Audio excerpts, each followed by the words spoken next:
Hey, what's going on, guys? This is another fighting game tutorial. Welcome back. This time I'll be covering a Dead or Alive 5 Ultimate.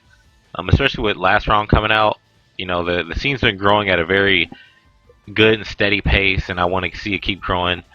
Before I get into this, I'm gonna just talk about my history with the game. I mean, this is a game that brought me into the scene like so many years ago, like almost 10 years ago. Actually, 10 years ago in 2005. I mean, well, from 2005 to like now. Well, we're going to 2015. It basically is 10 years. So, this is where I got my claim to fame from initially. When the Evo, the first year or the first and only year they had DOA, which is in 2006. But I have a long history with this game, and I still love this game so much to this day. Like, this is my favorite game to go in practice mode with.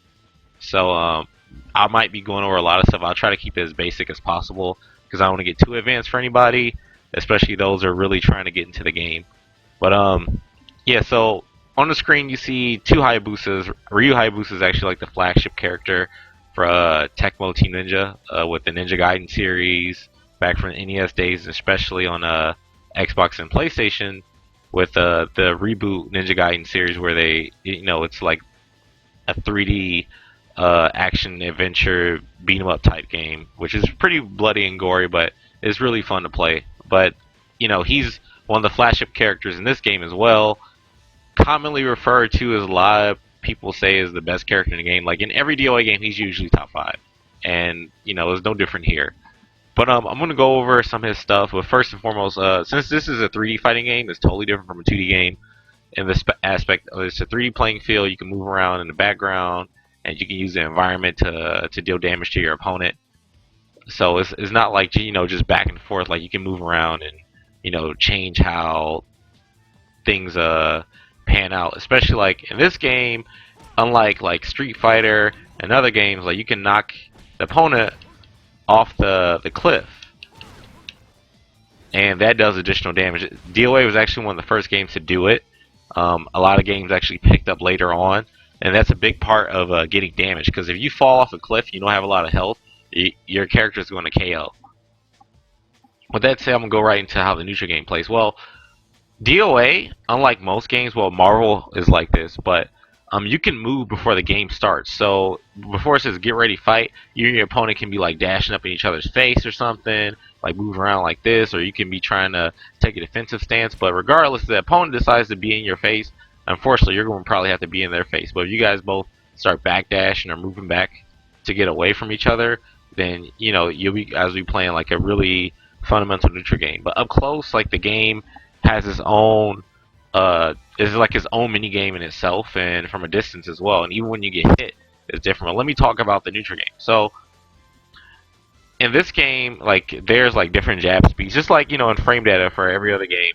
Every character has like a different speed on their attacks. Well, in this game is very significant, especially because at the start of the match, you're almost forced to be next to your opponent. So you want to use the fastest attack, but the fastest attack is a jab, and that's for Hayabusa. His fastest jab is 10 frames. The actual fastest move in the game is 9 frames. That's not like a defensive hold. Defensive holds actually come out in 0 frames because they're referred to as, like, most people say it is a counter, but it's actually a reversal, and we call it a defensive hold, which is proper turn in DOA. But for actual attacking, most characters have a 10 frame jab. And going here, I'll talk about Ryu having a 10 frame jab. So with this 10 frame jab, it'll beat most moves in the game. Every mid in the game, the fastest mid is 11 frames. So if they try to do a 11 frame mid, I'll beat them out with a jab, and I'm able to probably get a stun or knock down or something like that, or I'll just knock them out of their attack and make them want to block because they don't want to get hit by the next attack. But you can avoid that. You can either duck it, or you can do like high crush it by doing a move that crouches, like low jab is a common move that high crushes. Is pretty basic. Low jab is actually 0 on block for most characters. I mean 0 on hit for most characters, and is safe on block. So you can use that to space the opponent out. So if they're trying to rush you down and you want to reset the situation and be neutral or whatnot, you can low jab them and like back away or something. I will cover how to backdash in a different video. That's kind of more of an advanced technique. that I'll cover later on somewhere with another video. I'm going to have to follow with the advanced video. But for now, we'll just talk about the basics. You can beat most low attacks with the mid. The fastest low attack actually in the game is 12 frames. Kasumi and Pai, Sarah, and Ayane have the fastest low attack, which is 12 frames. They're low jab. But if you don't have like a 12 frame mid or faster, you will lose to their low jab. But for most characters, they usually have like around 13, 14 frame mid. Low jab.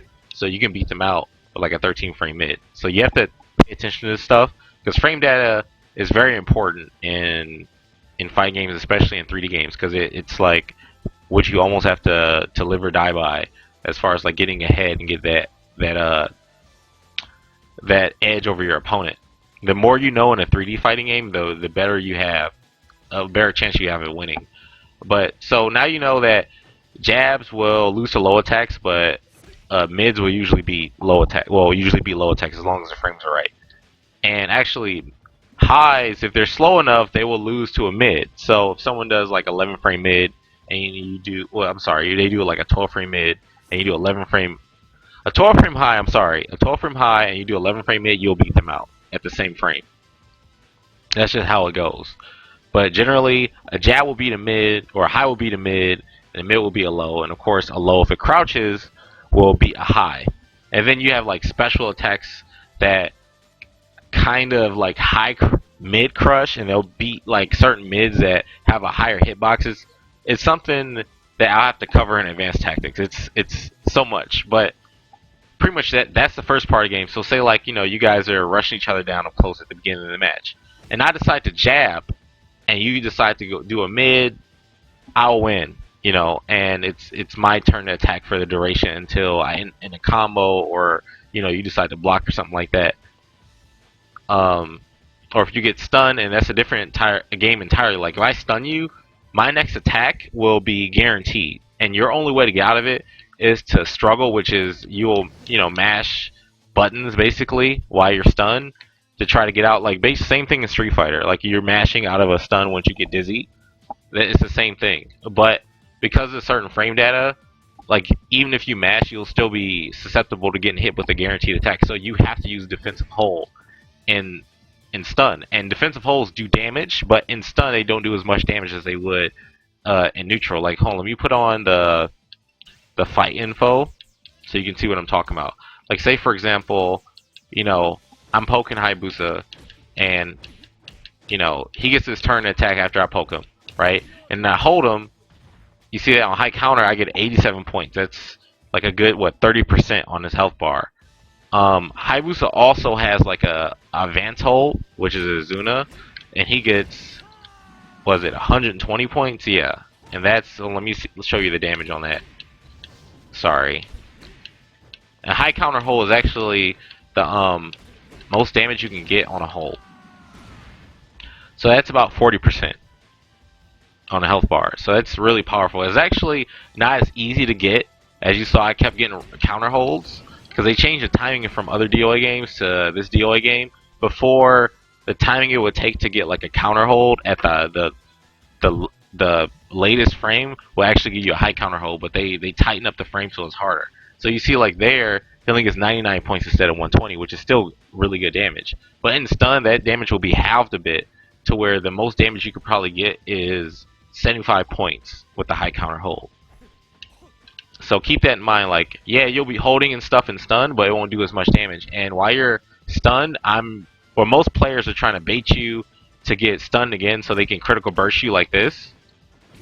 Like, sorry. You'll get critical burst. And what a critical burst does, it allows the opponent to get a free, like, high counter launcher, like their most damaging combo in that situation. And right there, I get 120 points, which is the same as me getting a high counter hold with a Hayabusa Zuna. Now, every character in the games, high counter hold doesn't do a lot of damage, but Hayabusa is one of the special characters who gets that privilege, and he's always had that since DOA 1, actually. Another thing is when you have your power blow available, that's another reason why critical burst is so good, is because it allows you a free power blow. Like you get that power blow, you get a free critical burst, and you can use that to use the environment for extra damage. And power blow does 141 points with the wall. So you see, it does more damage than a critical burst like launcher combo. And then the next step up from a power blow is the power launcher. I would show you a power launcher with a combo, but I don't know it. But I'll show you what a power launcher looks like. This is what a power launcher looks like once I remember the command. Maybe it's... Okay. I'm sorry about this, guys. I don't play Hayabusa as much. I know how to fight him, but his new commands and stuff, that's entirely new to me. Power launcher, where are you? Okay, power launcher. This is what it looks like. Power launcher launches him high into the air, and you get a full combo, and probably send him into the wall, and it does a little bit more than a power blow. But what I recommend for tournament, unless you have like a perfect power launcher combo that requires no timing, I wouldn't go for it. I would just go for the power blow, because the power blow is a fail safe. You get a guarantee like 80 points, and you can knock them into the wall, and just like that, boom, you get 120 points, no problem. And that's without a critical burst. And also, power blow is actually plus on block. So if you were to do it, and actually a power blow by itself, like if you don't charge it, it doesn't get the advantage. And also, if you don't have your health bar flashing red, you don't get you actually don't get the frame advantage or the animation. All you get is a knockdown. This is what power blow looks like without your character being in critical state, as far as like your power bar flashing. It just does that, and it's unsafe on block. So if you block a power blow, they can hit you with their most damaging throw, and Hayabusa would get like a Zuna throw on himself if that were to happen, which is 80 points, unscaled, which is great damage. But alright, another thing I'm gonna cover, throws in this game. Throws are the part of the triangle system that actually are weak to attacks. They beat holds. If the opponent were to get stunned, and you see that they're going to try to... I'm sorry, going through navigating training mode is so difficult. So they get stunned and they hold, and you throw them, you get high counter throw damage, and that's 84 points. And as I showed you, the Zuna does 80 points by itself without any modifier, and that was just his regular 6-frame throw. So that's really good. That's 84 points. But if I did a Zuna, I get about 120, and that's as much damage as I would get if I landed a critical burst combo and I stunned them and I did the regular critical burst combo. So it's good damage.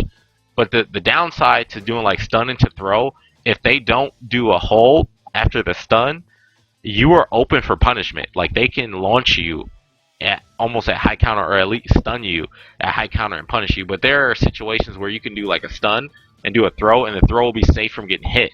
So for example, if I set the dummy to do like the fastest slow escape or stagger escape, and I go to throw them, I'm -2 if I do a 6-frame throw. If I do a 5-frame throw or a 4-frame throw, I'm -1. So like I'm just at a -1 disadvantage. That's not bad. But if I do like a Zuna throw, which is my most damaging throw, is 12 frames. Actually, the slowest, most damaging throw in the game is 12 frames. Like that's, a standard for everyone in the game. So with this particular stun, and before I go into this, like this game is kind of deep. So every stun is different, and no stun behaves the same. So say like I do this stun and I try to throw, you see is -19 instead of -11. If I just do this one and do it, is -11. This stun is what a lot of people call like a 60-frame stun, or like a stun where they're like an uppercut stun. That stun is actually deeper than most stuns. Like because of that, it's like +30 as you see. But if I do like that gut stun, is +22. Like granted, you can see all this stuff in practice mode. Obviously, with the move details up, you can see everything, so you can go and test everything yourself. But I'm just here to show you like the fundamentals of things. You can go, test whatever character and every setup or whatnot you're getting into the game. So, I go for the throw, and I'm open for punishment right there. So I have to know and make the correct read to want to do that. It's the same thing as like, you're throwing fireballs at Ryu in Street Fighter, and you're like, I'm gonna do a jump in just in case he tries to, counter me with another projectile, so I get that damage. It's like basically the same thing. So like I'm like, all right, I think he's going to do this hold here, so I do a Zuna grab, and they don't do anything, and now I'm open for punishment. Now it's their turn. So what I could do is the safe option and go for, you know, 6-frame grab, and I don't have to worry about being punished. Or I can like follow up with a launcher, which is a guaranteed damage, basically. I mean, they can hold out of it, but it's a lot more fail-safe than trying to go for a throw, because you give up the damage, and you give the opponent the advantage and everything. And so you're forcing them to guess. So like you can use like different launchers and stuff. So when you stun an opponent, you actually have like 5 different options. You can go low, you can go mid, and you have 2 different mids you can use, because you have to actually use a different hold for mid punches and mid kicks. So you have a high, 2 mids, a low, and throws that they have to deal with.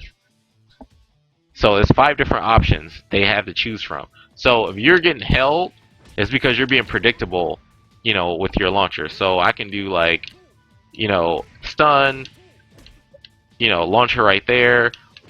Like I don't have any low launchers with Hayabusa, but it's still like it's a nice way to extend. Also with a, you know, mid launcher you can do, you know, 6KK or something. But that's how that works as far as like, you know, getting stunned and using throws and stun or whatnot. Throws are actually the most damaging moves in the game without, you know, any kind of, you know, build up, like how attacks you have to build someone up, or you have to catch them on counter hit or high counter hit or something like that. Throws actually do the most. So like a regular like standard throw does like 50 points, right? And like a command throw, which is like forward throw, does like 56. And you know, the 12-frame throw, like this is the best you're going to get. Like Hayabusa actually has one of the most damaging 12-frame throws. This is 80 points, and that's without any environment or anything. He can actually zoom you off the cliff, do a lot of damage. I'll show you that. Hopefully the animation plays and I don't look like a jackass. Okay, I totally messed that up. Alright, here we go. Okay, I thought it was gonna work. Alright, I guess not. I'm just gonna look stupid right now. So anyway, yeah. And then you have the holds in the triangle system, which are there to, like I said before, counter the attacks. Holds are mainly like they're 0 frames, they come out instantly, they recover in 12 frames, they active for 18 frames. Advanced holds are the same way. Low holds actually in stun are because before, let me give you the history. In past DOA games, you could low hold out of stun and recover faster than an opponent. But they changed it in this game. They made every hold recover the same way, or recover the same frames. But in stun, if you were to low hold, your low hold recovers slower than the standing holds. So your standing holds actually recover faster than a low hold, but in stun, your holds recover slower and they do less damage. So they nerfed the holds, which is great, because it was kind of ridiculous how when you stun someone, the opponent didn't have the advantage, but now the opponent actually has a great advantage when they stun the opponent. So you want to use holds in anticipation of like someone doing strings or something. You see they keep using the same move or whatnot, and you're like, you know what? I won't get as much damage as I would throwing them, as I would with holds. Like holds actually do a lot of damage. They do more damage than landing the most damaging throw sometimes in certain situations. Like if I were to block, say this string, right? If I do this string, punch, punch, punch, punch, right? The most I can get is like this forward grab, okay? Or I think I'd probably be able to get, yeah, that 8-frame grab. I get 64 points. But if I hold it, I get 72 points. That's just a counter hold. That's not even a high counter hold. So in certain situations, you are going to want to go for a hold more or less than go for a throw. So that'll scare the opponent into wanting to attack, and that actually frees you up to, you know, doing, you know, your own offense or stuff, because they're like, well, I'm not going to do, you know, these strings anymore because my opponent is holding that, so they're going to go to like single strikes, which takes stress off of you, and you don't have to guess so much anymore in strings, so now you can do stuff. But the flip side to that is they'll start doing like punch, punch, and punch, and then grab you in anticipation of a hold.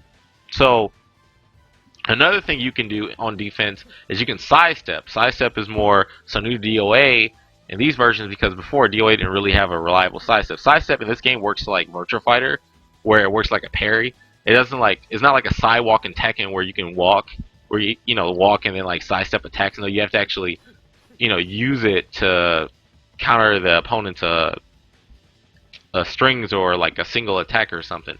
Like if they do like a full string, you have to like sidestep twice. So here's what it kind of looks like. Like right there, his string comes out too fast, so I got hit, and that last hit actually tracks. So you can't sidestep tracking moves, you will get punished. And my sidestep move isn't fast enough to hit him before that comes out. Some characters actually have faster sidestep attacks where they don't have to worry about getting hit. But here's another one. Now the third hit is actually a tracking move, so you can't sidestep that. So you're going to want to sidestep the last hit, and you get a free stun. But since they're all like mids, at like the third and last hit are mids, you can hold and get the damage.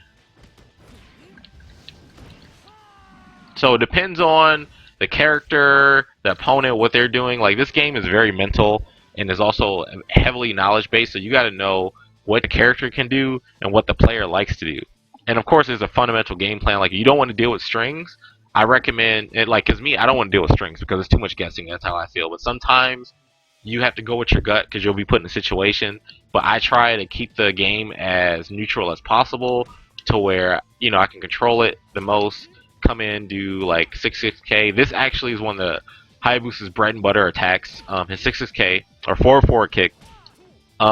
This move, if it hits, he gets a free jab, which will stun them. And if he like follows up the string, he can knock them to the wall, or he can turn around, jab them, and like go for a combo or something like that. There's like endless amount of things, almost an endless amount of things you can do. If they don't like stagger escape, this is guaranteed. Of course, they can hold it as well. Nothing's actually really guaranteed, but it's guaranteed from being staggered. I mean, blocked. What I mean, but if they stagger escape it, they can block it. Also, you can use this for P plus K, which is 15 frame move, can be interrupted on block. And here's the juiciest part why 6-6K is so good. And a reason I'm saying like 6 and different numbers in 3D fighting games, people love using like the numpad to talk about like directions and stuff. If you were to look at your numpad, you will see like 7, 8, 9 at top row, 4, 5, 6 in the middle row, and 1, 2, 3 at the bottom row.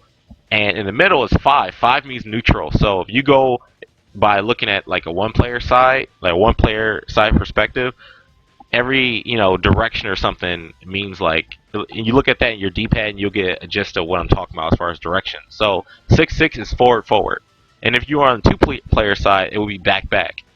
So with that said, 6-6K is +4 on block, so that allows me to do an uninterrupted jab or 6P plus K, and that's actually unsafe 6P plus K, but it beats every attack. Like they can sidestep it, but like I will go to the other side of the screen and be like totally safe. So that's fine. And jab by itself is safe. So, well, not safe, but it's like kind of safe because it has a follow-up. And the full follow-up is +5 on block. So they have to hold or do something. But if they're waiting to block or hold, you can grab them. So that it's a good mix-up. It's really great from breaking defense. He doesn't have anything fast enough to break defense like a low. Like his low jab is okay, but it doesn't stun or anything and give you frame advantage to follow up. His 2 free plus kick or kick plus guard or whatever, that's plus what 15 on or 13 on block or whatnot, but he can't really follow up on it unless he's like point blank range and he can get a jab and has him in a corner. But it's good for poking and zoning out or whatnot, because up close Hayabusa is not that strong. He's not the fastest character in the game, and he's be very evasive, but he's not really much evasive in the game anymore. So he wants to play like a range game where he can use 6-6K to come in. 20 frames is really good for coming in, breaking someone's defense, and it being your turn or something. Also, he has 3-3P, which he can use. This is the advantage on block as well, but it's not as advantage as 6-6K. And it does crush highs. It will have a low profile and crouch highs, so you can come in and do something and do that. Also, he has a 4 free plus kick, which is 0 on block from certain ranges. Up close is actually -1, but since I'm at a distance, it's 0 on block. If the opponent tries to, retaliate, I can backdash and like whiff punish him with 7 plus K. So that's really good. Also, if this hits, I get a nice stun. It goes into a good combo and stuff. Also, I have a really good approach with a 666P with is -2 on block, and on hit it causes a knockdown, which you can follow up, come in and do like a handstand, which you do this by doing while rising a back kick. So that's really good. So at distance, high boost is great. You really want to keep the opponent, like if they get up close on you and say like they do a move that's safe. Most safe moves in this game, by the way, are 5 frames. So if they do a move, and I'm sorry, it's -5. If they do a move and it's safe, and you'll know this by going to read the frame data. I'm not going to go over all the different frame data. It's too much. You have to go study yourself, and I recommend you go study yourself because you'll become a better player once you learn how to figure all this stuff out on your own. But I'm here to show you guys the basics so you can get your brains turning and get motivated to play and figure things out on your own. But anyway, like this move right here is -5. So if I'm fighting Hayabusa and he does that, I'm like, all right, I have 5 frames to I can beat out whatever move you have up to 5 frames. So if you do a jab, my fastest move that I can do is about 14, 15 frames. Okay, so that allows me to do 6P plus K. 6PK. My own 6PK. I can power poke with that. I can do low jab. I can up punch you. I can do back punch. These are my options here, like some of them. So these are some of the options I have. But I have to also beware because Hayabusa can do 6PK and then go into his Onyon stance, and that actually has a built-in parry if you press the free button to cancel all of it. So if I try to retaliate immediately, you can parry all my highs and mids, but I can low jab you. But the great thing about Hayabusa versus Hayabusa is since Hayabusa is like categorized in this game as a grappler, so he has a 4-frame grab, which is like the fastest neutral grab in the game that only wrestlers have. If he does 6PK, I can punish him regardless, and I don't have to worry about that mix-up. But if I'm using a different character versus Hayabusa, I have to keep that in mind. I can't do a 5-frame grab to punish him because he can go into that and like hit me with whatever arsenal he has in his out of his Ongoing stance. So you have to keep that in mind. This is a lot of like intricate things, but these are just basics, which is, it sounds advanced, but this is stuff that you need to know. I'm hoping this video is helping you guys out. If you like the video, please subscribe. Also, one last thing I'm gonna go over is tracking moves. Tracking moves, like of course, obviously you use them to stop sidestep. There are a lot of characters in this game that have built-in sidestep attacks. Like Christy, she can do like poke, poke, poke, and do like a command sidestep. And the best way to hit her out of it is to do like a low tracking move or a mid tracking move. Her sidestep attacks, some of them are very evasive, and they will avoid like mid tracking moves, and sometimes avoid regular low attacks. But generally, you want to do like a tracking attack to be safe. Sometimes the low jab, or like a regular low jab, will hit her out of stuff. So you just have to be on point with timing. But that's how you play the game. Also, you want to use an environment to do more damage with your opponent. Spacing is so important in DOA because, hitting someone to a wall, hitting someone off a cliff can mean a world's difference of whoever wins. So that's how it is. But alright guys, I hope this video helps you out. I'm going to be making some more videos, of course, like as I said in my last Street Fighter video. If you didn't check that video out, go look at it if you're interested in Street Fighter. If not, that's cool too. Follow me on Twitter, follow me on Twitch. Everything is Perfect Legend. Not as everything is Perfect Legend, but I'm just saying everything as far as URL is like /Perfect Legend. So alright guys, thanks. Sorry for the video length. I know I went over. This time is about 30 minutes, but DOA is a lot to cover. It's very deep, intricate, the game. A lot of people don't know about. But thanks guys for sticking with me. Hope to put out some more content for you guys. Thanks.